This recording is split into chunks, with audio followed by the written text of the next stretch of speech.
এবার চলে আসুন তাহলে তোমাদের যে আজকের পড়া স্মার্টফোন। আচ্ছা, ইংলিশ লিটারেচার খুব মন দিয়ে ক্লাস করবা। ইংলিশ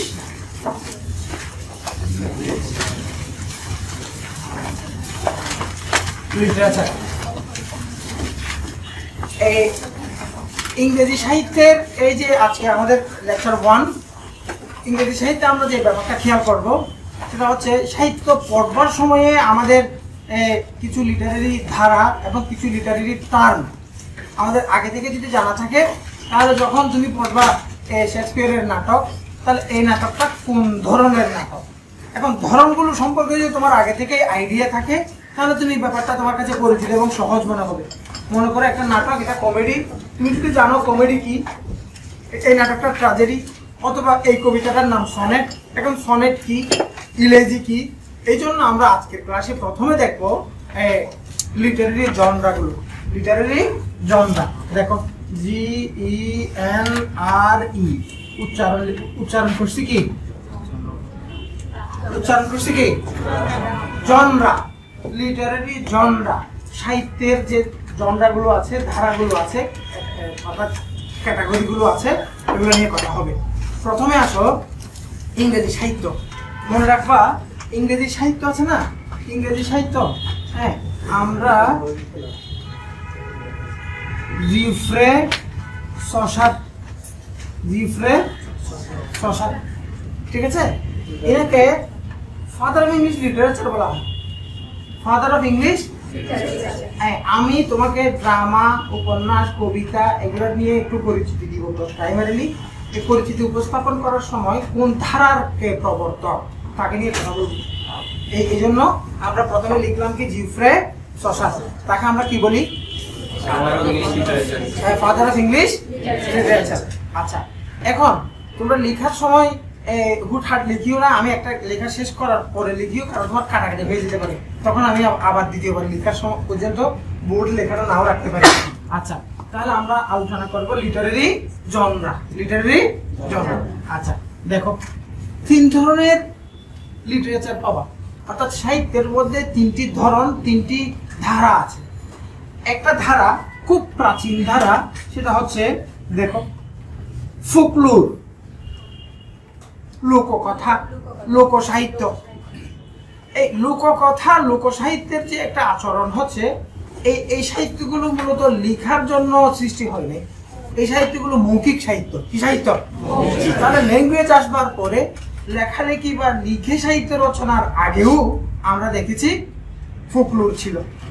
ওটা এত ইম্পর্টেন্ট বিষয় না, আধুনিক সময়ে এসে আমরা ফোকলোর নিয়ে এত টেনশনে পড়বো না। হ্যাঁ, এবার আসো, আমাদের মূলত কয়টা ধারা? 2টা। একটা হচ্ছে মূলত, একটা হচ্ছে পোয়েট্রি আর একটা হচ্ছে প্রোজ। একটা হচ্ছে পোয়েট্রি আর একটা হচ্ছে কি প্রোজ। পোয়েট্রি মানে কি পদ্য, আর প্রোজ মানে কি গদ্য। প্রথমেই আমি বলেছিলাম প্রত্যেকটা ধারার জনক সম্পর্কে আমি তোমাকে কি দিব, ধারণা দেব। আচ্ছা, এই যে একটু আগে আমি লিখেছিলাম জিফ্রে শসারের কথা, মনে রাখবা ইংরেজি কবিতার জনক হিসেবেও বলা হয় জিফ্রে শসারকে, father of English modern poetry. ঠিক আছে, ফাদার অফ ইংলিশ পোয়েট্রি হচ্ছে কে? জিফ্রে শসার, জিফ্রে শসার। আচ্ছা, আর প্রোজ হচ্ছে প্রোজ। দেখো, আমরা আমাদের ইংরেজি সাহিত্যের যুগ বিভাজন, এটা আজকে ক্লাসেই আমরা দেখবো পুরোপুরি কয়টা পিরিয়ড আছে, পিরিয়ডগুলো নিয়ে কথা হবে। প্রাইমারিলি আমরা লিটারেরি ধারাগুলো নিয়ে একটু মানে প্রাইমারি একটা ধারণা দিচ্ছি। এখানে আমরা প্রাচীন যুগ দেখবো। প্রাচীন যুগে একজন কিং আলফ্রেড দ্য গ্রেটকে পাবো, ওটা নিয়ে আজকেও কথা আসবে। এরপরেও স্বীকৃত একজন, এই যে গদ্যের জনক বলা হয় জন ওয়েক্লিফকে। জন ওয়েক্লিফ, ইনি হচ্ছে প্রথম ইংরেজি সাহিত্যের মধ্যযুগে প্রথম ইংরেজিতে বাইবেলের অনুবাদ করেছিলেন। ইংরেজিতে বাইবেলের অনুবাদ করেছিলেন। বাইবেলের অনুবাদক হিসেবে তাকে ফাদার অফ ইংলিশ প্রোজ বলা হয়। Father of English pros. তাহলে ফাদার অফ ইংলিশ পোয়েট্রি কে? শসার। আচ্ছা, আর ফাদার অফ ইংলিশ প্রোজ কে? জন ওয়েক্লিফ। তিনি কিসের অনুবাদ করেছিলেন? হ্যাঁ, বাইবেলকে ইংরেজিতে অনুবাদ করেছিলেন। আচ্ছা, প্রাইমারি কথা গেল। তাহলে আমাদের কয়টা মূল ধারা? 2টা। একটা হচ্ছে পোয়েট্রি আর একটা হচ্ছে কি প্রোজ। আচ্ছা, আমি খুব দ্রুত মুছে এগিয়ে যাব। এই যে পোয়েট্রি আছে, পোয়েট্রির মধ্যে তুমি দেখবা দুই ধরনের কবিতা। কিছু কবিতা আছে মনে করো সাবজেক্টিভ, কিছু কবিতা তুমি দেখবা অবজেক্টিভ। আচ্ছা দেখো, সাবজেক্টিভ অবজেক্টিভ যে কবিতাগুলো, এখানে তুমি দুইটি ধারা পাবা। একটা হচ্ছে তুমি ধরো ব্যালেড, আর একটা হচ্ছে মনে করো ইপিক। একটু একটু কথা বলি। দেখো, ব্যালেড হচ্ছে তোমরা rime of the ancient mariner, এই কবিতাটা অনেকেই যারা ইংরেজিতে পড়েছো, কোনো কারণে rime of the ancient mariner না পড়লেও তোমরা ওই যে অ্যালবাট্রাস পাখির গল্প রিয়ারেঞ্জ এগুলো পড়ছো না? হ্যাঁ, এরকম লম্বা একটা কবিতা যেখানে কি থাকবে, একটা ঘটনা থাকবে, যেখানে একটা কি থাকবে, ময়মনসিংহ গীতিকা, যেখানে কি থাকে, ঘটনা থাকে। তাহলে ব্যালেডের এটার বাংলা হচ্ছে কি, গাথা। তাহলে যেখানে কি থাকবে, যেখানে কি থাকবে, গল্প থাকবে, যেখানে ঘটনা থাকবে। আর ইপিক হচ্ছে এমন ধরনের কাব্য যে কাব্যটাকে আমরা বলি কি, মহাকাব্য। তো মহাকাব্য মানে সাইজে মহা হবে ব্যাপারটা এরকম না।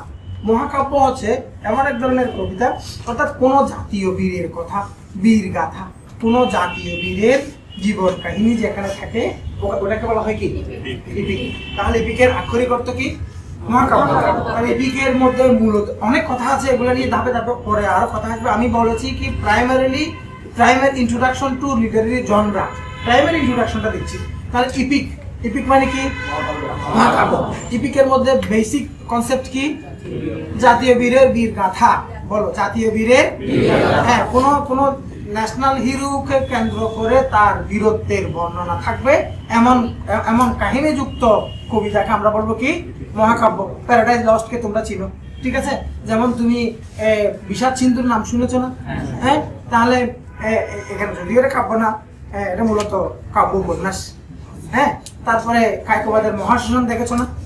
হ্যাঁ, এই টাইপের করে তোমরা আরো অনেক মহাকাব্য বিভিন্ন ভাষায় দেখেছো। হ্যাঁ, মেঘনাদ বধ। এখন শুনো, তাহলে এপিক হচ্ছে যেখানে ঘটনাও থাকবে, আবার বীর গাথা বর্ণনা থাকবে। আর ব্যালেড হচ্ছে যেখানে কি থাকবে, গল্প থাকবে। এই বড় কবিতা, কি কবিতা, ঘটনা বর্ণনা করতে গেলে বড় কবিতা লাগবে। এবার আসো সাবজেক্টিভ। অবজেক্টিভ মানে হচ্ছে এখানে মূলত হি দিয়ে হয়, এখানে মূলত সি দিয়ে হয়। মনে করো সে এমন ছিল, সে এমন ছিল, সে এমন ছিল। জাতীয় বীরের বীরগাথা বর্ণনা করার সময় তাহলে সে থার্ড পার্সন দিয়ে লেখাগুলো লেখা হয়। কিন্তু এখানে আমি দিয়ে ব্যাপারগুলো আসতে পারে। এই যে সাবজেক্টিভ কবিতার মধ্যে মনে করো তোমরা সবচেয়ে পরিচিত একটা ভাষণ হচ্ছে কি, সনেট। তাহলে সনেটের যে কবিতা, সনেট সনেট সনেট হচ্ছে বাংলা হচ্ছে চতুর্দশপদী। এটা খুব পরিচিত, যেহেতু আমাদের একেবারে সিলেবাসভুক্ত। তারপরে তুমি দেখবে এখানে ইলেজি নামক এক প্রকার কবিতা আছে।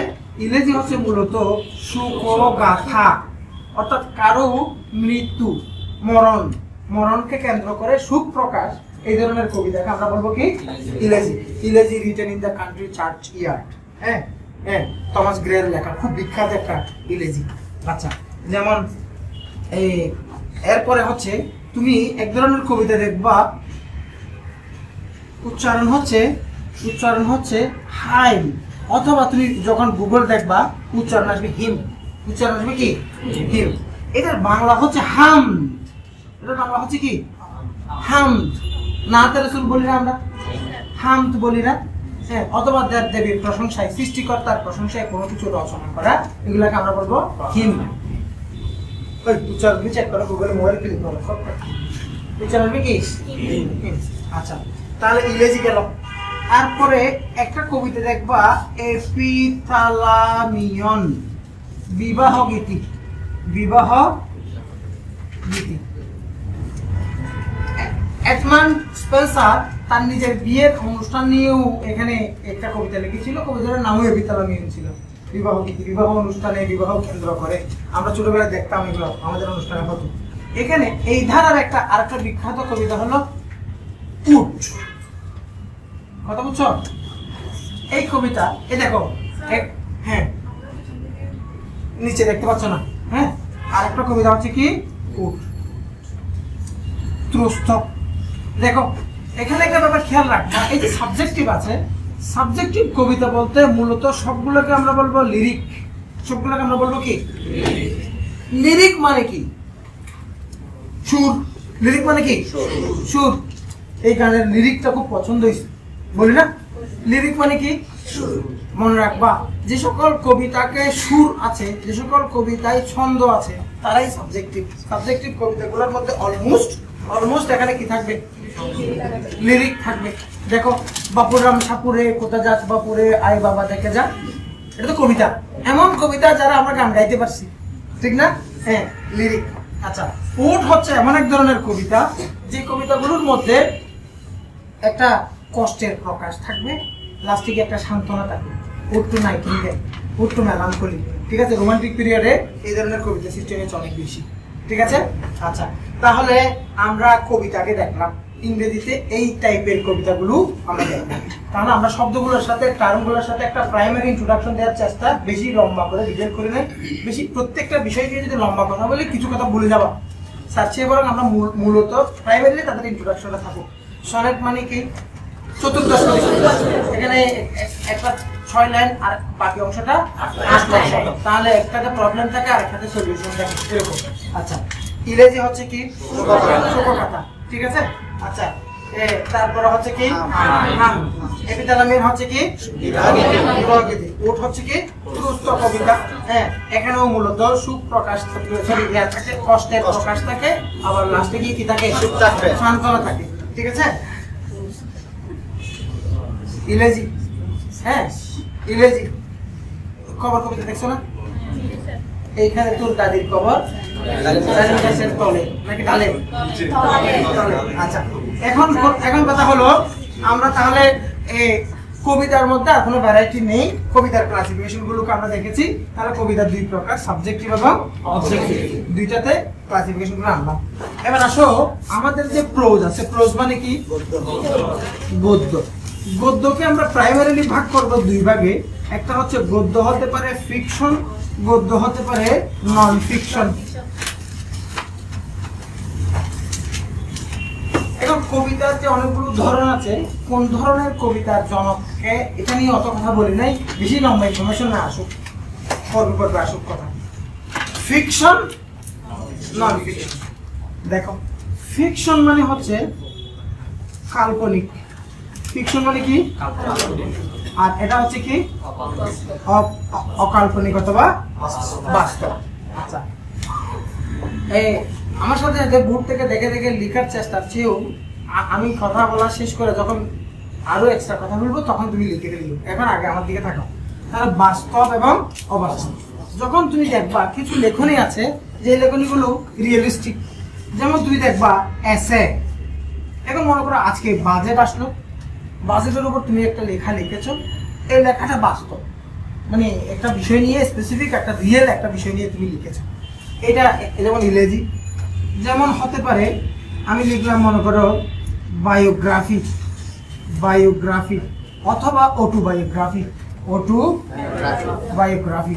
তাহলে এই বায়োগ্রাফি বা অটোবায়োগ্রাফি নিজে লিখলে নিজেরটা নিজে লিখলে অটোবায়োগ্রাফি, আর আমি যদি শেখ হাসিনার জীবনে লিখি তখন বায়োগ্রাফি। তাহলে এখানে তো অবাস্তব কিছু আসবে না, বাস্তব কিছুই আসবে। যেমন তোমাদের কতগুলো আছে ভ্রমণ কাহিনী, ঠিক আছে?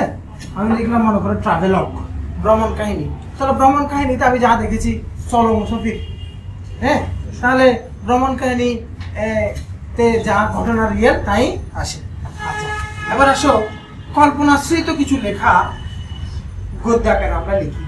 যেমন ধরো আমরা আমাদের যে উপন্যাস আছে, উপন্যাসের যে চরিত্র কাল্পনিক থাকে এবং ঘটনাগুলোও কি কাল্পনিক, এই জন্য এটা হচ্ছে ফিকশন। এটা হচ্ছে কি? Fiction novel. এরপরে ড্রামাকে অনেক জায়গায় আলাদা করে দেখানো হয়েছে, কিন্তু ড্রামাও তো মূলত কল্পনা, কল্পনাশ্রিত লেখা। এই জন্য আমরা এখানে কি লিখলাম? ড্রামা। এই জন্য এখানে আসতে পারে মনে করো শর্ট স্টোরি, শর্ট স্টোরি। আচ্ছা, হ্যাঁ, তারপরে হচ্ছে রোমান্স, একটা বিষয় আছে লাগবে না, কারণ রোমান্স নোভেলও রোমান্স আসতে পারে, ড্রামাতেও রোমান্স আসতে পারে, ইভেন শর্ট স্টোরির মাধ্যমেও রোমান্স প্রকাশ করা যেতে পারে। এই জন্য আমি এখানে ক্যাটাগরি বাড়াচ্ছি না, এই হচ্ছে কথা। তাহলে আমরা এই প্রোজকে দেখলাম কয় ভাগে? দুই ভাগে। কি কি? ফিকশন, ফিকশনের মধ্যে আমরা ফিকশন মানে কি? কাল্পনিক, আর নন ফিকশন হচ্ছে বাস্তব। আর বাস্তব ধর্মী লেখা যেমন এসে, এসে মানে কি? প্রবন্ধ, রচনা, হ্যাঁ প্রবন্ধ। এস এর বাংলা করবা কি? প্রবন্ধ। হ্যাঁ মনে রাখবা প্রবন্ধ। এখানে থিসিস এস এর মধ্যে, হ্যাঁ রিপোর্ট, নিউজ, ইনফরমেশন। আমি কি করছি জানো, তুমি যখন কোনো বই পড়বা, বড় কোনো গুগল করবা, ইনফরমেশনের ছড়াছড়ি অনেক লম্বা একটা জাল বানাই দিবে, কিছু মনে রাখবে না। কথা বলছি কিনা? আমি যে কাজটা করেছি যারা তো হোয়াট ইউ নিড অ্যাকচুয়ালি, যারা তোমার বেসিক দরকার ওই জিনিসগুলোই আমি করেছি এবং লিস্টটাকে আমি খুব হাতের মুঠি নিয়ে আসছি। এই জিনিসগুলো যার দরকার, হ্যাঁ এই শর্ট করে দেওয়ার কাজটা করে দিলাম। দেখি বলো এসে ফাদার অফ ইংলিশ, এসে এটা কিন্তু 44-এ আসছে, এসে হ্যাঁ ফ্রান্সিস বেকন, ফ্রান্সিস বেকন লিখতে পারো ফ্রান্সিস বেকন। আচ্ছা এই অটোবায়োগ্রাফির জনককে এটা কিছু বলবার দরকার নেই, কারণ অটোবায়োগ্রাফি তো লিখছি এবং ওইটার পরীক্ষা আসবার কোনো পসিবিলিটি নাই। আচ্ছা এবার দেখো নোবেল। নোবেল কি? উপন্যাস। উপন্যাস কাকে বলে? অর্থাৎ যেখানে একটা প্লট থাকবে, একটা স্টোরি থাকবে, কিছু চরিত্র থাকবে এবং এখানে পরিণতিও থাকে, ঠিক আছে? আচ্ছা তারপরে লিখো ড্রামা। ড্রামা দিয়ে লিখো দুই প্রকার, ট্র্যাজেডি, কমেডি। আমি এখানে চাটা খাই। লিখো ড্রামা। উপন্যাসের প্রকারভেদ লিখবেন না? না লিখবো না। উপন্যাসের প্রকারভেদ লিখতে গেলে 8 থেকে 10 প্রকার, এত লম্বা কথা স্পেসিফিক কাজে আসবে বলে মনে হয় না। কিন্তু ড্রামার প্রকারভেদ আমাদের লাগবে। ড্রামা 3 প্রকার, ট্র্যাজেডি, কমেডি, ট্রাজিকমেডি।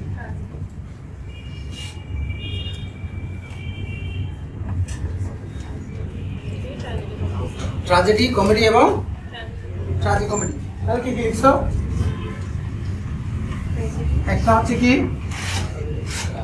ট্র্যাজেডি, কমেডি, এই দুটো হচ্ছে মেজর প্রকার। আর কিছু নাটক দেখবা যে নাটকগুলোতে আমরা কি দেখবো? ট্র্যাজেডি এবং কমেডির মিশ্রণ। মনে রাখবা এই যে এখানে বড় এস এর জনক বলেছি কাকে? যেগুলো পরীক্ষায় কাছে আসে এবং পরীক্ষায় সামনেও আসবে, ওই কথাগুলোর জনকের দিকে নজর দিচ্ছি। সব ক্ষেত্রে উভয় বলার চেষ্টা করি নাই, কথা বলছি কিনা?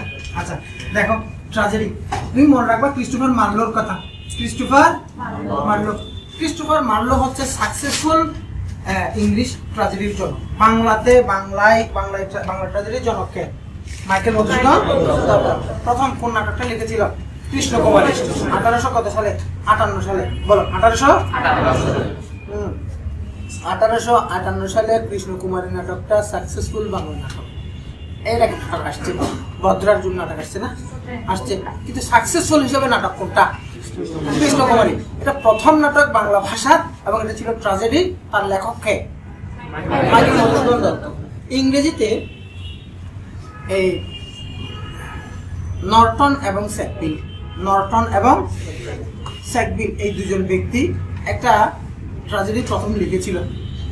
এটা হচ্ছে গর্বডাক। গর্বডাক, কিং গর্বডাক। গর্বডাক একটা মানুষের নাম। দ্য ট্র্যাজেডি অফ কিং গর্বডাক নামে একটা নাটক লিখেছিল, কিন্তু এটা সাকসেসফুল ছিল না। এই জন্য তাদেরকে জনক বলা হয় না, তাদেরকে বলা হয় pioneer of English tragedy. Pioneer of English tragedy. কিন্তু মৌলিকভাবে সাকসেসফুল মাইকেল মধুসূদন দত্ত যেমন সাকসেসফুল ট্র্যাজেডির জনক, এই ক্রিস্টোফার মার্লো হচ্ছে ইংলিশ ট্র্যাজেডির জনক। এখানে আরো পাশের অনেক কথা আসবে, যেমন ট্র্যাজেডির মধ্যে আরো প্রকার আছে, রেভেন্স ট্র্যাজেডি, হ্যাঁ হিস্ট্রিক্যাল ট্র্যাজেডি। ওই কথাগুলো আমরা আরো পরে আনবো। যেমন তুমি দেখবে টমাস কিটকে কিন্তু ট্র্যাজেডির জনক বলা হয়। কি কোন ধরনের tragedy? Revenge tragedy. Revenge tragedy, হ্যাঁ জাস্ট কথা আরো আছে, এটা মাথায় দিলাম আর কিছু না। তাহলে ট্র্যাজেডির জনককে, আর কমেডির জনক হচ্ছে নিকোলাস উডাল। নিকোলাস উডাল, হ্যাঁ রেলফ রয়স্টার একটা নাটক লিখেছিল, এটা হচ্ছে নিকোলাস উডাল। আচ্ছা তাহলে আমরা নোবেলের কোনো ক্লাসিফিকেশনে যাই নাই, আমরা ক্লাসিফিকেশন আসছি কার? ড্রামা। তাহলে ড্রামার জনককে ডাইরেক্ট বলিনি, ভাগ করে দুই ভাগে দুই অংশের দুই জনক এভাবে দেখানো হয়েছে। বলো ট্র্যাজেডির জনককে? তারপরে হচ্ছে কমেডি ক্রিস্টোফার মার্লোকে তো তোমরা চিনো, হ্যাঁ না চিনলেও ডক্টর ফাস্টাস নাটক দিয়ে তাকে মনে রাখবা। পৃথিবীর বিখ্যাত একটা নাটক ডক্টর, হ্যাঁ আমি এভাবে লিখলাম ডক্টর ফস্টাস। এটা হচ্ছে তার বিখ্যাত একটা ট্র্যাজেডি। এটা নিয়ে কথা ডক্টর ক্রিস্টোফার মার্লো নিয়ে যখন বলবো তখন বলবো। আচ্ছা, তাহলে কিছু কথা একটু সাইড দেওয়া, যেন ভেঙে নদীতে পড়ে না যায়, একটু সাইড এক্সট্রা কিছু কথা বলা। এটা হচ্ছে জাস্ট লেখার জন্য না, তোমাকে সাপোর্ট দেওয়া। বলো, ড্রামা দুই প্রকার। কয় প্রকার? ট্র্যাজেডি, ট্র্যাজেডির জনক কে? আর কমেডির জনক কে? নিকোলাস উদারের লেখা একটা বইয়ের নাম বলছিলাম, রেলফ রয়েস্টার রয়েস্টার। রেলফ রয়েস্টার রয়েস্টার। রেলফ রয়েস্টার রয়েস্টার। রেলফ রয়েস্টার রয়েস্টার। এটা হচ্ছে এই প্রথম ইংরেজি কমেডি। এই জন্য এই বইয়ের লেখক হচ্ছে কে? নিকোলাস উদার। এই জন্য তাকে আমরা ইংরেজি কমেডির জনক বলি। আচ্ছা, কথা যে মেপে ছেটে ছুটে পয়েন্ট বানিয়ে দিচ্ছি, এই জায়গায় ফোকাস করতে হবে। এই কথার বাইরে আসবে না, এ কথার বাইরে আসবে না। এবার আসো, এবার আসো শর্ট স্টোরি। শর্ট স্টোরি তো চিনো, বাংলা কি? ছোট গল্প। বাংলা ছোট গল্পের প্রতিকৃত বলা হয় কাকে? রবীন্দ্রনাথ ঠাকুরকে। এবং রবীন্দ্রনাথ ঠাকুরের লেভেলের ছোট গল্প ফিলিপ সমারসেট মমের কথা 44 আসছে ছোট গল্পের জনকের ব্যাপারে। ছোট মানে বিখ্যাত ছোট গল্প শর্ট স্টোরি রাইটার সমারসেট মম। ইংরেজিতে ছোট গল্পের জনক হচ্ছে এডগার অ্যালান পো। এডগার অ্যালান পো, মনে রাখতে হবে, মনে রাখতে হবে। এডগার অ্যালান পো, পিইউ।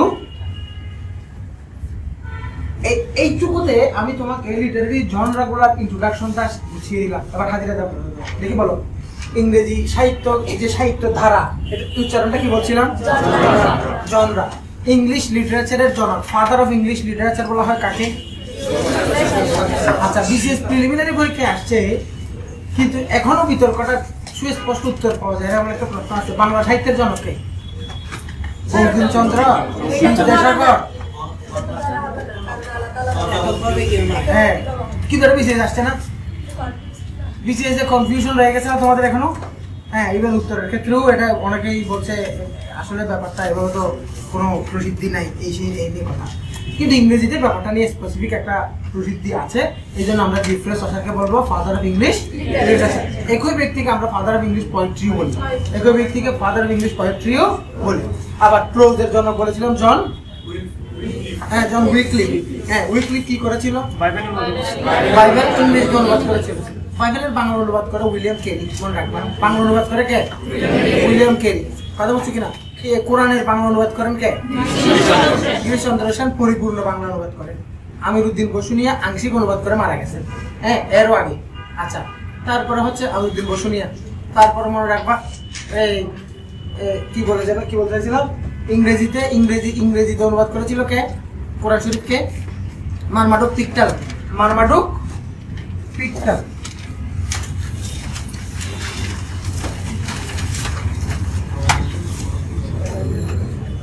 তাহলে বাইবেলের ইংরেজি অনুবাদ করেন কে? জন উইকলিফ বা উইকলিফ। হ্যাঁ, তারপরে বলো, বাংলায় বাইবেল অনুবাদ করেছিলেন কে? এগুলো জানলে তোমার নিজের মধ্যে ভালো লাগবে, না হলে পরীক্ষা আসার প্রশ্ন না। আমি জাস্ট ইনফরমেশন হিসেবে কিছু কথা বললাম। আচ্ছা, এবার আসো, প্রোজ কয় প্রকার? ফিকশন, নন ফিকশন মানে রিয়েলিস্টিক লেখা, রিয়েলিস্টিক লেখা। তাহলে এসে, এসে মানে কি? তাহলে প্রবন্ধ। প্রবন্ধ কিন্তু ওই বাংলা সাহিত্যে প্রবন্ধের জনক এরকম কে? হ্যাঁ, এরকম কোন খ্যাতি তুমি পাইছো? হ্যাঁ, পাও নাই। তবু মূলত আধুনিক যুগে এসে প্রবন্ধ আসছে। মূলত প্রবন্ধগুলো রবীন্দ্রনাথের পর থেকেই সামনের দিকে আগাইছে। রবীন্দ্রনাথের তো প্রবন্ধ আছে। প্রবন্ধ এবং ছোট গল্প তো এক কথা না। ছোট গল্প তো গল্প, প্রবন্ধ তো মনে করো সততা।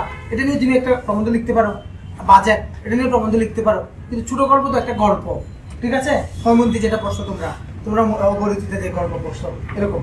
আচ্ছা, তাহলে biography, autobiography, travelogue, information, thesis, এগুলো কি? Non fiction. আর ফিকশন হচ্ছে method, novel, drama, short story. এই যে তোমাদের একটা ইন্ট্রোডাকশন টু লিটারারি জনরা বললাম। এবার চলে আসো আমরা এই পিরিয়ডস অফ ইংলিশ লিটারেচারে চলে যাই। আচ্ছা, পিরিয়ডস অফ ইংলিশ লিটারেচার। আচ্ছা, এবার দেখো, এখন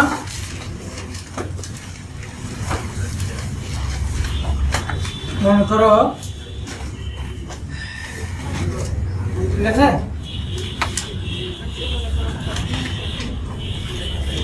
মানচিত্র রাখছি, আর কিছু না, মানচিত্র রাখছি। এটা কি বলো? ইউরোপ। এটা কি? আফ্রিকা। আফ্রিকা। আচ্ছা, এটা কি? ভূমধ্য সাগর। এই জায়গাটা, এখানে একটা চ্যানেল আছে, মানে এখানে একটা ছোট একটা চ্যানেল আছে, প্রণালী আছে, এটাকে কি বলা হয় বলো? জিব্রাল্টার প্রণালী। আচ্ছা, এই জায়গাটা কি? স্পেন বলা না, এই জায়গাটা কি? এটা কি? পর্তুগাল। এটা কি? আর এই অংশটা কি? আটলান্টিক বলো না, এই অংশটা কি? আটলান্টিক। আচ্ছা বলো, এটা কি? ফ্রান্স। এটা কি? জার্মান। একেবারে অ্যাকুরেটলি দেখায়নি কি? এটা হচ্ছে কি বলো? 450 সালে। কত সালে? 450 সালে জার্মানের একটা গোষ্ঠী, যাদের নাম হচ্ছে সেকশন, যাদের নাম হচ্ছে কি? জাতির নাম। এরা এই জার্মান থেকে, জার্মান মূলত মানে এভাবে আসবে, মূলত মানে স্পেন এভাবে না আর কি, বুঝছো কিনা?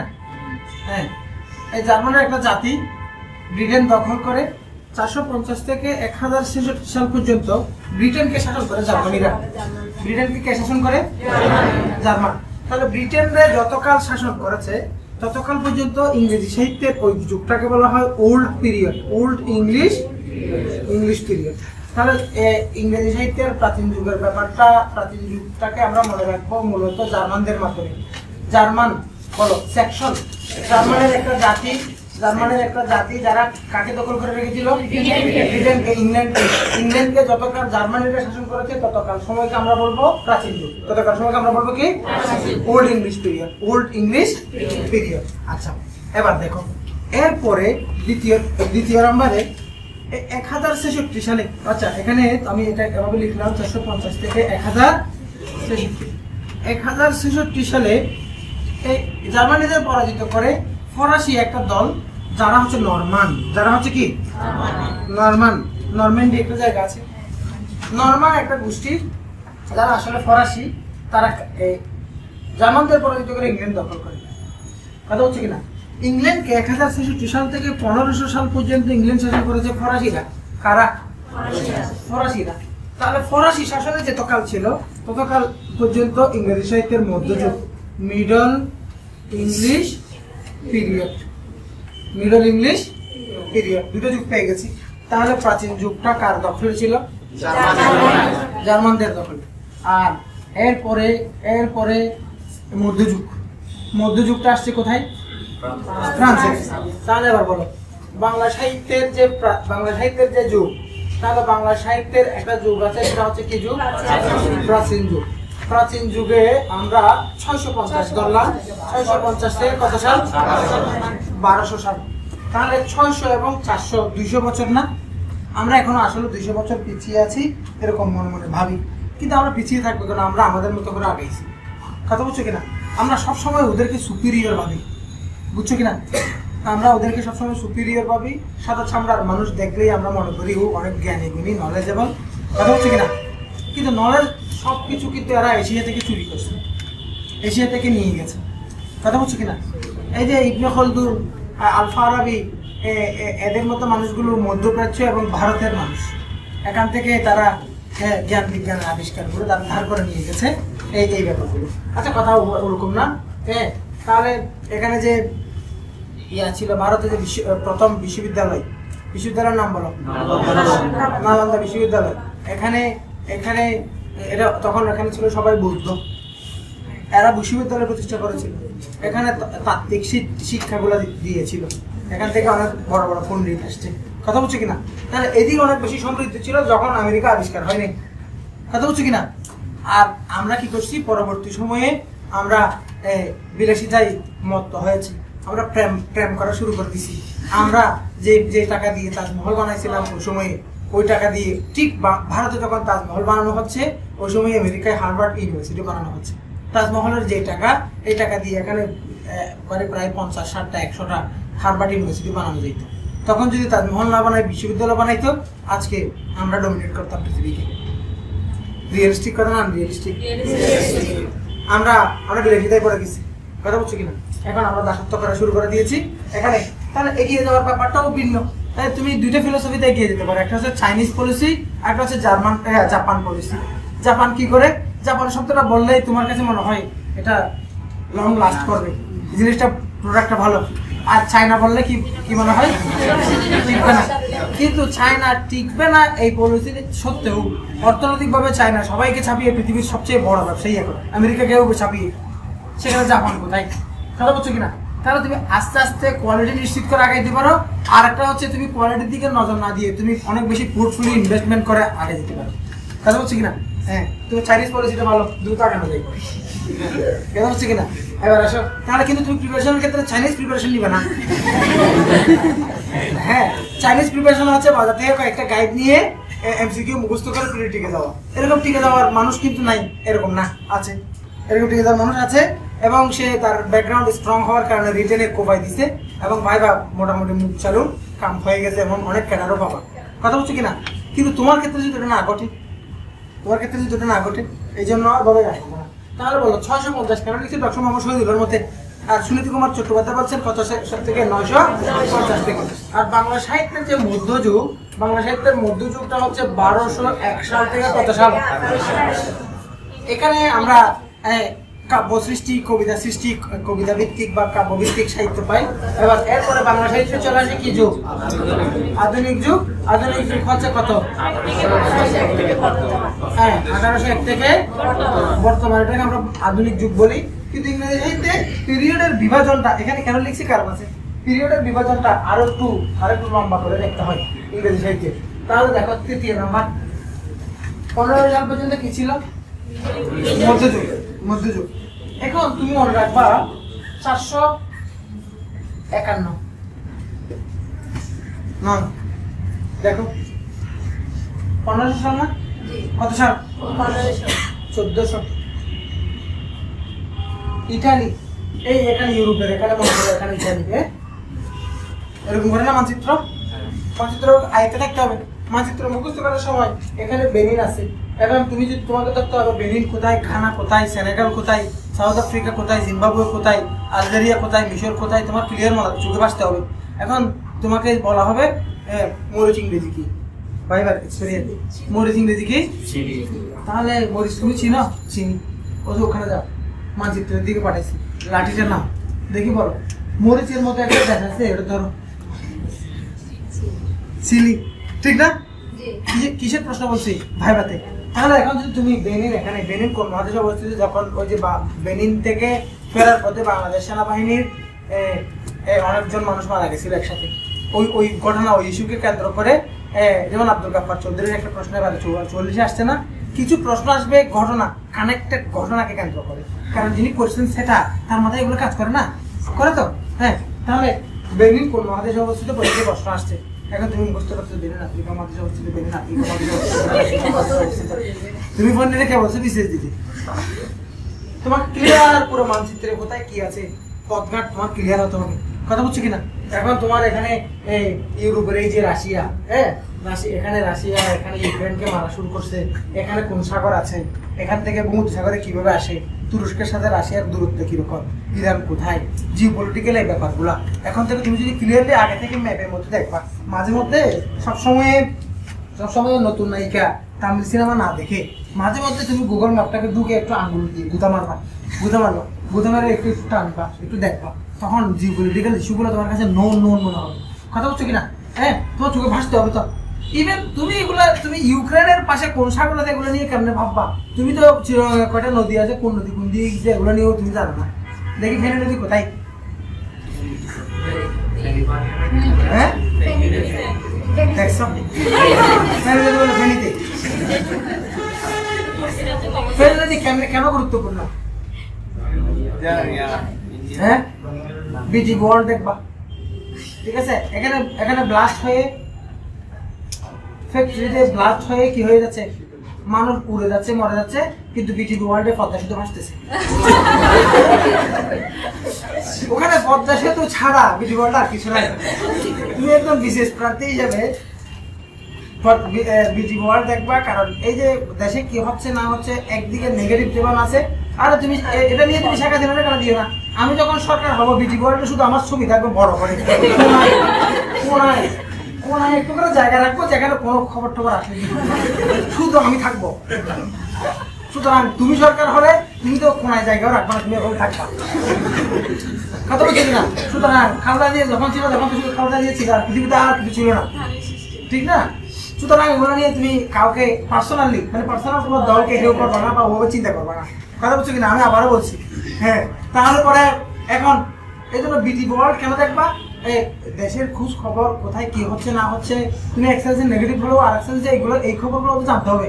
কিন্তু প্রথম আলো পত্রিকা বা অন্য কোনো জায়গায় এই ব্যাপারগুলো যেভাবে আসছে ওটা তো মিক্সড, ন্যাশনাল, ইন্টারন্যাশনাল এবং নেসেসারি আননেসেসারি, হ্যাঁ, ভাইটাল আর পিভটাল, এই ব্যাপারগুলো মিক্সড হয়ে আসে। কিন্তু বিটিভি ওয়ার্ল্ডে সবগুলো এক নাগাদ আসে, এগুলো আইতে আসে বেশি।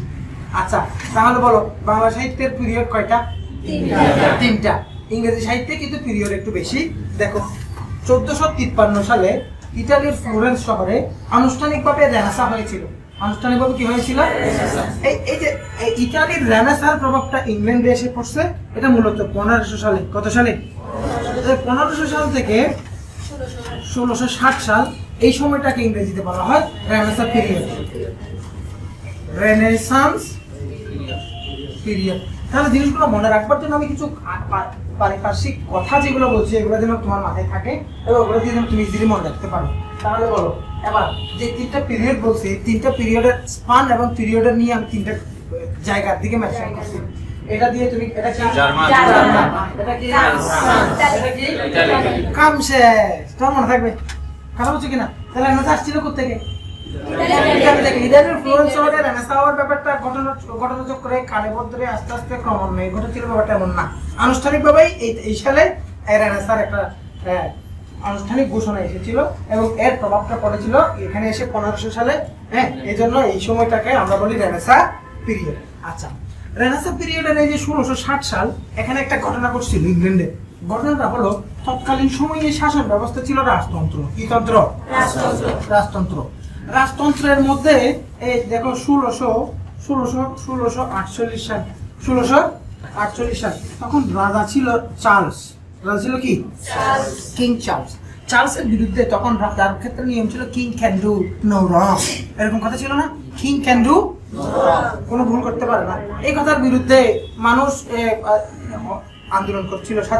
সাধারণ মানুষ যারা আন্দোলন করেছিল তাদের মধ্যে নেতা ছিল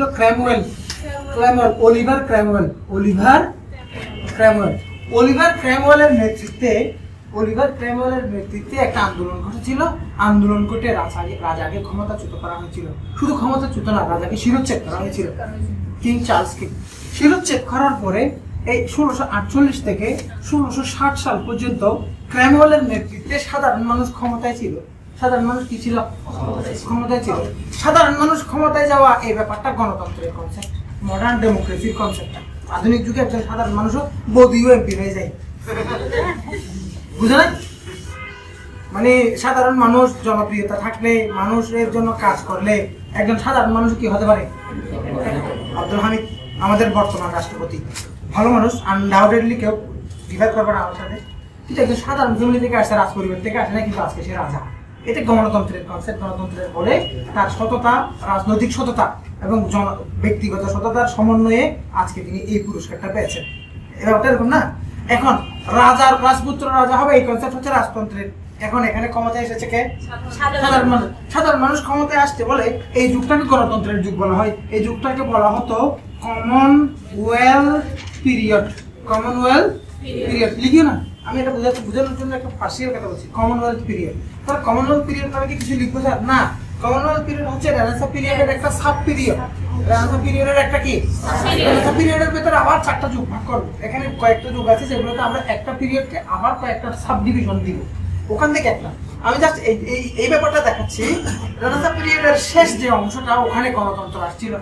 এখন 60 সালে কিং চার্লসের ছেলে পালাই গেছিল ইতালিতে, ওখান থেকে ক্রেমল ওখান থেকে তারা অর্থাৎ তারেক রহমান লন্ডন গিয়ে বসে আছে, ওখান থেকে এখানে বিএনপি চালাচ্ছে। এক সময় গিয়ে কোনো একটা ঘটনায় তারেক রহমান আবার এসে আমাদের প্রধানমন্ত্রী হয়ে গেছে, এটাই স্বাভাবিক। তখন এটা পৃথিবীতে হয়ে আসছে, এটা হবেই, ব্যাপারটা এরকম। হ্যাঁ, তাহলে কি ঘটছে ঘটনা? তাহলে এখানে আবার রাজতন্ত্র পুনরুদ্ধার হয়েছে, রাজার পুত্র চলে আসছে। রাজার পুত্র চলে আসছে, রাজার পুত্র যখন চলে আসছে তখন এটাকে আমরা রেস্টোরেশন পিরিয়ড বলি। রেস্টোরেশন, রিস্টোর, প্রতিস্থাপন। কি রিস্টোর হয়েছে? রাজতন্ত্র, restoration of monarch, restoration of monarch. এখন এই যে 1660 সাল থেকে 1798 কাল সময়টাকে কি রেস্টোরেশন পিরিয়ড বলবো? না, এখানে একটা ঘটনা ঘটছিল, ঘটনাকে কেন্দ্র করে ক্লাসিক্যাল কথাটা মনে রাখার জন্য অন্য একটা কথা নিয়ে আসলাম। এই জায়গাটাকে আমরা বলবো new classical period, new classical period. তাহলে এই সময়কালকে আমরা নিউ ক্লাসিক্যাল পিরিয়ড বলবো 98 পর্যন্ত। 1700 কত সাল? 98 সাল। তাহলে আমাদের কয়টা পিরিয়ড গেল? 4টা। আচ্ছা, এইগুলা খাতায় এভাবে লিখে রাখলে হবে না, এগুলো মাথায় একেবারে স্পেসিফিক হয়ে যেতে হবে। ইংরেজি এই যে লিটারেচারের যে তোমার বিসিএস সিলেবাসে আছে, যে অংশটুকু আছে, এই অংশটুকু শিখবার জন্য তোমার একটা বেস দরকার, তোমার একটা প্ল্যাটফর্ম দরকার, তোমার একটা এই জিনিসটার উপর ভিত্তি করে একটা দেয়াল দরকার, যেখানে প্যারাগ মেরে তুমি জিনিসগুলো রাখবা, সাজাবা। বিশ্বাস করে একটা শোকেস, মানে এই পিরিয়ডগুলো একটা পিরিয়ড, এই পিরিয়ডে কোন কোন রাইটার, এদের রাইটার সম্পর্কে জানবো, এটাই তোমার প্রিপারেশন। এই জন্য তোমার পিরিয়ডগুলো খুব স্পষ্ট করে মাথায় থাকা উচিত। এই জন্য তাহলে নিউ ক্লাসিক্যাল পিরিয়ড। এখানে একটা এরপরে এই জায়গায় একটা ঘটনা ঘটছে 1798 সাল। 1700 কত সাল? 98 সাল। নিউ ক্লাসিক্যাল পিরিয়ড বা তার আগের সময়ের লিটারেচারগুলোর মধ্যে তুমি দেখবা সাধারণত এখানে মনে করো কোনো প্রেমের কথা আসলে, কোনো নাটকের স্টোরি আসলে, এগুলো সবগুলো কিং এর স্টোরি, সবগুলো প্রিন্সের স্টোরি, সবগুলো দেবতা, সবগুলো দেবী, মানে প্রেম করবে শুধু রাজরানী। এখন হোয়াই নট জরিনা? আমরা যারা সাধারণ মানুষ, আমরা কি প্রেম করবো না? বলো। অর্থাৎ লিটারেচারের বিষয়বস্তু হিসেবে শুধুমাত্র রাজা রানী কেন থাকবে? কমন মানুষ কেন সাহিত্যের বিষয়বস্তু হিসেবে আসবে না? এই চেতনা এবং এখানে কল্পনা শক্তির আধিক্য, এই ধরনের অনেক বিষয়ে, মানে রোমান্টিক পিরিয়ড আসলে তখন কথাগুলো রেখে দিচ্ছি যেন ওই সময় এসে কথাগুলোকে তুমি একেবারে to the point, basic point হিসেবে নিতে পারো। জাস্ট এখানে এসে একটা বই প্রকাশ হয়েছিল, বইটা হচ্ছে মূলত, বইটার নাম হচ্ছে লিরিক্যাল ব্যালেন্স। লিরিক্যাল ব্যালেন্স, এই লিরিক্যাল ব্যালেন্স লিখেছিল উইলিয়াম ওয়ার্ডসওয়ার্থ এবং স্যামুয়েল টেইলর কুলরিচ। এই দুইজনে মিলে একটা বই প্রকাশ করেছে। বই যখন প্রকাশ হয়েছে, বই প্রকাশের সাথে সাথে নতুন একটা যুগের আছে। আমরা 5টা পিরিয়ড রাইটার একসাথে আসছে না, এরকম একটা ঘটনা ঘটেছিল এই জায়গায়। এখানে তুমি দেখবা উইলিয়াম ওয়ার্ডসওয়ার্থ, কোলরিজের মতো মানুষ, কিটস, বাইরন, এদের মতো মানুষ, পিবি শেলির মতো মানুষ, উইলিয়াম ব্লেকের মতো মানুষ, এরা এত বড় বড় রাইটার, এত বড় মাপের কবি, রোমান্টিক কবিরা সবাই এই সময়টাতে লেখালেখি করেছে। এটা খুব বেশি উর্বর একটা পিরিয়ড। এবং কোন পিরিয়ড কতটুকু ইম্পর্টেন্ট বললে, এখানে এই যে আমাদের রেনেসাঁ পিরিয়ড আছে, রেনেসাঁ পিরিয়ডের, এলিজাবেথান পিরিয়ডের পরেই সবচেয়ে বেশি স্টার পাবে কে? Romantic period. আচ্ছা, এবার আসো 6 নাম্বার। এরপরে রানী ভিক্টোরিয়া ক্ষমতায় আসে। রানী ভিক্টোরিয়া ক্ষমতায় আসে কত সালে জানো? 1800 কত সালে? 1836 সালে ক্ষমতায় আসে। কিন্তু 36 থেকে ধরা হয় না, পিরিয়ডটা ধরা হয় 32 থেকে। পিরিয়ডটা ধরা হয় কত সালে? হ্যাঁ, তাহলে তুমি দেখবা 1832 সাল থেকে 1901 সাল পর্যন্ত রানী ভিক্টোরিয়া কি ছিল? ক্ষমতায় ছিল। এই রানী ভিক্টোরিয়ার নাম অনুসারেই এই পিরিয়ডটাকে বলা হয় ভিক্টোরিয়ান পিরিয়ড। এই তাহলে 6 নাম্বার গেল। এবার চলে আসো নাম্বার 7। ভিক্টোরিয়ার 1901 সাল। এবার বলো প্রথম বিশ্বযুদ্ধ কখন হয়? 14 সালে। শেষ হয় কখন? 1900 শুরুতে, 1800 শেষে। আচ্ছা, দ্বিতীয় বিশ্বযুদ্ধ কখন শুরু হয়? 39 সালে। শেষ হয় কখন? তৃতীয় বিশ্বযুদ্ধ কখন শুরু হয়? 2022 সালে। বলো কয় সালে? কোন মাসে? 24 ফেব্রুয়ারি। ইউক্রেনে বুম মারছে কখন? 14 তারিখ মনে রাখবা। এটা 5-6 বছরের মধ্যে দ্বিতীয় বিশ্বযুদ্ধ হবে, এই মারবে এই। আচ্ছা, না হোক সেটাই কামনা করি, ঠিক আছে? আচ্ছা, তাহলে দ্বিতীয় বিশ্বযুদ্ধ পর্যন্ত একটা পিরিয়ড আছে এখানে। 1901 সাল থেকে সেকেন্ড ওয়ার্ল্ড ওয়ার শুরু হওয়া পর্যন্ত সময়টাকে ইংরেজিতে আধুনিক যুগ বলা হয়। ইংরেজিতে কি বলা হয়? আদিম যুগ। তাহলে কত সাল? 1901 সাল থেকে 1900 কত সাল? 39 সাল। এটাকে আমরা বলবো কি যুগ? মডার্ন পিরিয়ড অথবা মডার্ন ইংলিশ পিরিয়ড। আচ্ছা, এরপরে পিরিয়ডটার নাম কি হতে পারে? হ্যাঁ, তাহলে 1939 থেকে প্রেজেন্ট এই সময়টাকে আমরা বলবো কি? Post modern period. আচ্ছা, বাংলা সাহিত্যে এখনো কিন্তু কোনো পোস্ট মডার্ন পিরিয়ড আসে নাই, বুঝতে পারছি কিনা? আচ্ছা, তাহলে এবার একটু ফিডব্যাক দিই। তাহলে আমরা ইংরেজি বাংলা সাহিত্যে কয়টা পিরিয়ড পেয়েছি? তিনটা, প্রাচীন যুগ, মধ্যযুগ এবং কিন্তু ইংরেজি সাহিত্যের এই ব্যাপারটাকে এই মূলত এখানে এই যে পিরিয়ডের যে পিরিয়ডের বিভাজনটা রিজিড কোনো বিষয় না। এখানে এক এক ঐতিহাসিক এক এক রকম করে করেছেন, কিন্তু এখানে সবচেয়ে প্রচলিত বিভিন্ন জায়গায় পাওয়া যায় এমন ব্যাপারটাকে এখানে উপস্থাপন করার চেষ্টা করা হয়েছে।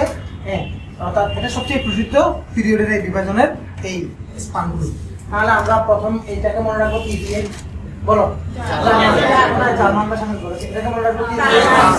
এটাকে মনে রাখবো ইটালি।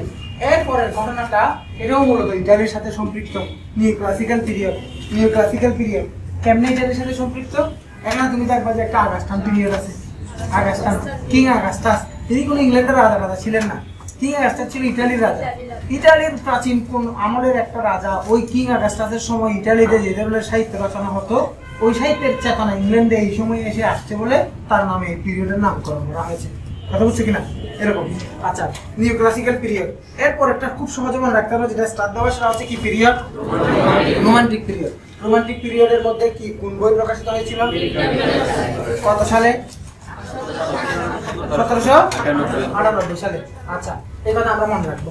আচ্ছা, তারপরে এরপরে রোমান্টিক পিরিয়ডের পরের দুটো পিরিয়ড খুব সহজ। একটা হচ্ছে ভিক্টোরিয়ান নামে, আর বাকিগুলো মডার্ন, পোস্ট মডার্ন। আচ্ছা, এখন পরীক্ষায় বিগত 35 থেকে শুরু করে 44 পর্যন্ত প্রিলিমিনারি পরীক্ষা গেছে। হ্যাঁ, পরীক্ষায় প্রশ্ন যে আসে, এখানে তুমি দেখবা এই অর্থাৎ কোন পিরিয়ডের সময়কাল কত, এখান থেকে প্রশ্ন 3 থেকে 4 বার আসছে। কয়বার? 3 থেকে 4।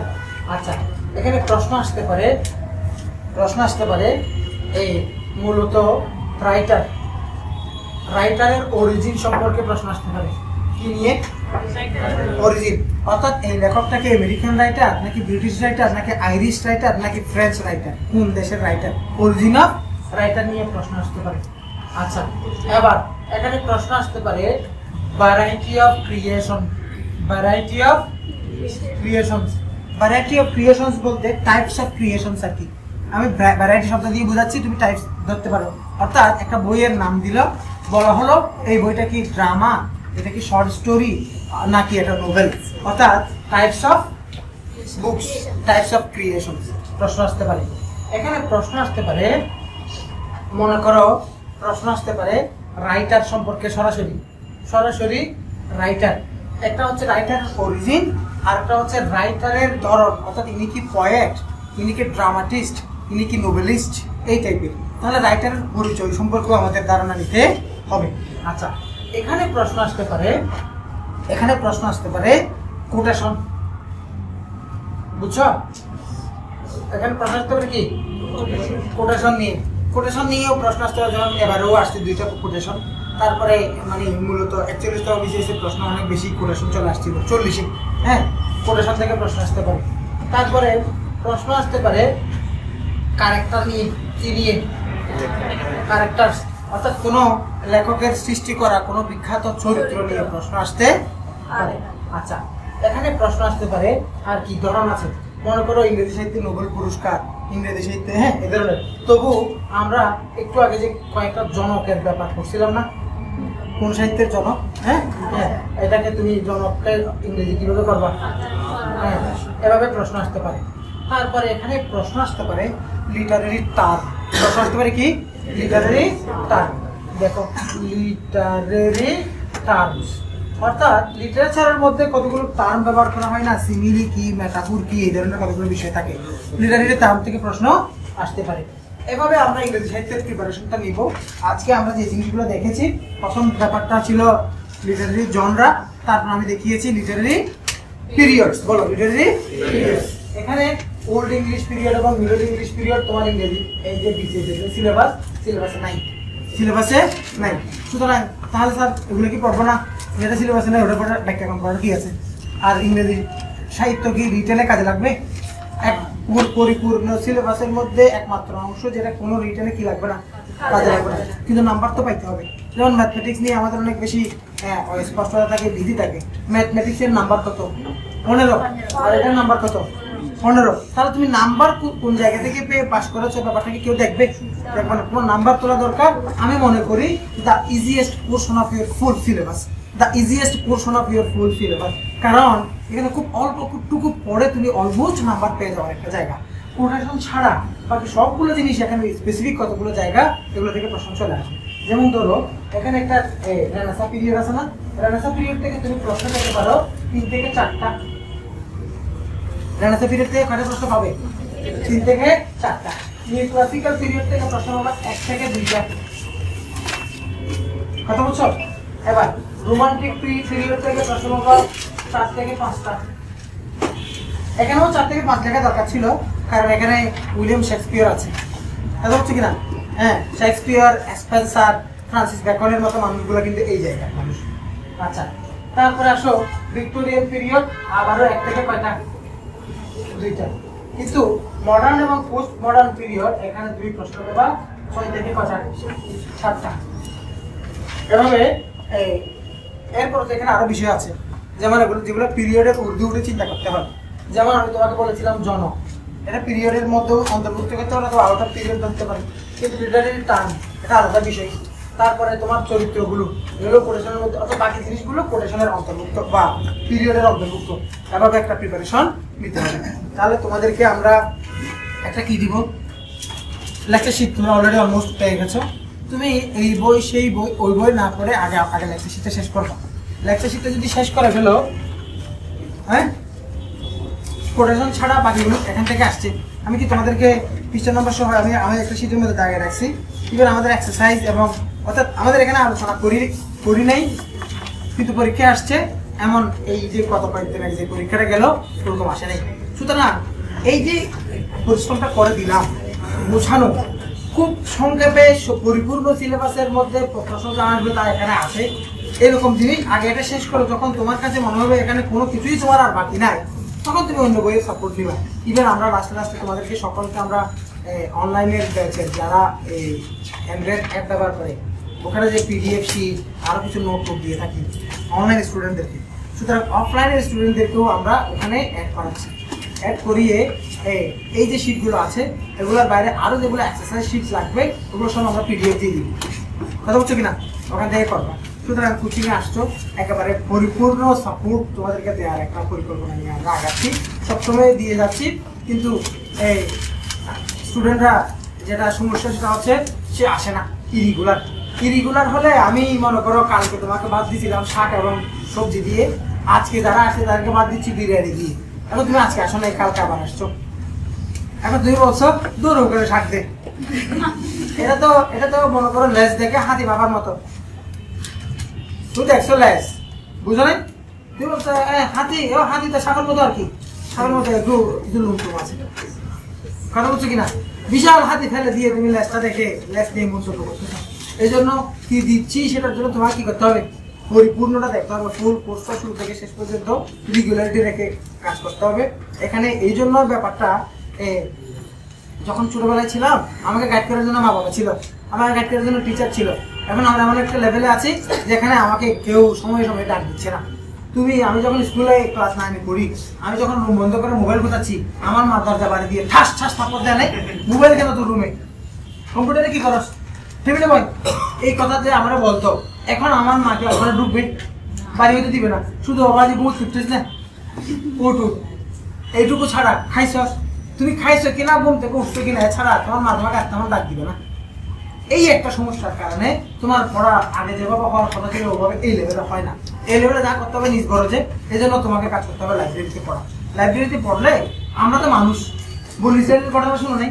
বনি ইসরাইল ফেরাউন যখন মূসা আলাইহিস সালামকে মানে মারার জন্য পেছন থেকে বিশাল সৈন্য বাহিনী আসতেছিল, মূসার যে ভক্ত বাহিনী এদেরকে নিয়ে আসছে আসছে এখন নামবে সামনে সাগর নীলনদ। এটা হিস্ট্রিক্যালি ট্রু, তার লাশও আছে। হ্যাঁ, হিস্ট্রিক্যালি একটা যুদ্ধ। এখন মুসা নদী পার হবে, নদী পার হওয়ার জন্য তার কাছে একটা লাঠি ছিল। কি করবে? বাড়ি দিয়ে পানি দিয়ে রাস্তা হবে। এখন পানি দিয়ে রাস্তা হয়ে গেছে, এখন ঘোড়া ছিল না, ঘোড়া আর পানিতে নামে না, কারণ ঘোড়া এর আগে দেখছে পানি হঠাৎ করে রাস্তা হয়েছে, ঘোড়ার কাছে বিশ্বাস হচ্ছে না, ঘোড়া নামতেছে না। এখন কথিত আছে বা বর্ণনা আছে জিবরাইল আলাইহিস সালাম একটা ঘোড়া নিয়ে আসছে, ঘোড়া নিয়ে এসে হুট করে দৌড় মারছে সামনে দিয়ে। ঘোড়া যখন একটা নামছে সবগুলো দৌড় মারছে। কথা বলছে কিনা? এই ঘোড়ার যে এই অভ্যাসটা, এটা মানুষের আছে। তুমি যখন লাইব্রেরিতে ও করতেছে ও কোনার মধ্যে মাথা ফাটিয়ে ফেলতেছে আর ও লিখতেছে, এটা দেখে তোমার মধ্যে একটা উদ্দীপনা কাজ করবে, ওরে আমিও পড়ি। এই জন্য প্লিজ ইউজ লাইব্রেরি। বুঝছো কিনা? Spend your time in library please. কথা বুঝছো? লাইব্রেরিতে পড়বা, লাইব্রেরি ইউজ করো। প্রতিটা পরীক্ষাকে যদি তুমি এই পরীক্ষার যে সিলেবাসটা আমার কাছে অ্যাসাইন করা আছে, এই সিলেবাসটাকে আমি পারফেক্টলি শেষ করে পরীক্ষাটা দিব এবং দেখি আমি আমার শেষ করা থেকে আমি কতটুকু পাই। এই যে নিজেকে জাজ করবার জন্য targeting every particular exam, please try to complete your that particular assign syllabus and you are suppose to have it success ইনশাআল্লাহ। মাস্ট একেবারে none can protect you from being success. বুঝছো? কেউ তোমার একটা কথা। এবং এখন থেকে যে জায়গাটা ওই যে বিচন করে আলাদা করে একটা গ্রুপে নিয়ে ওদেরকে রাইটিং শেখাবো, তুমি করো। গ্রুপ দ্রুত যদি গ্রুপ বেশি হয়ে যায়, গ্রুপ বেশি হোক না, সমস্যা হয়ে যায়। আমাদের তো প্রায় 14-15টা গ্রুপও ছিল। কথা বলছো কিনা? 15টা গ্রুপ মানে 300 জন। 15টা গ্রুপকে আমি আলাদা সাবজেক্ট দিচ্ছি, মাঝে মধ্যে 2-3 গ্রুপ একসাথে বসছি, এইটুকু হয়েছে। এছাড়া কিছু না। এক গ্রুপে যা বলবো, 3 গ্রুপে তা বলছি, এইটুকু।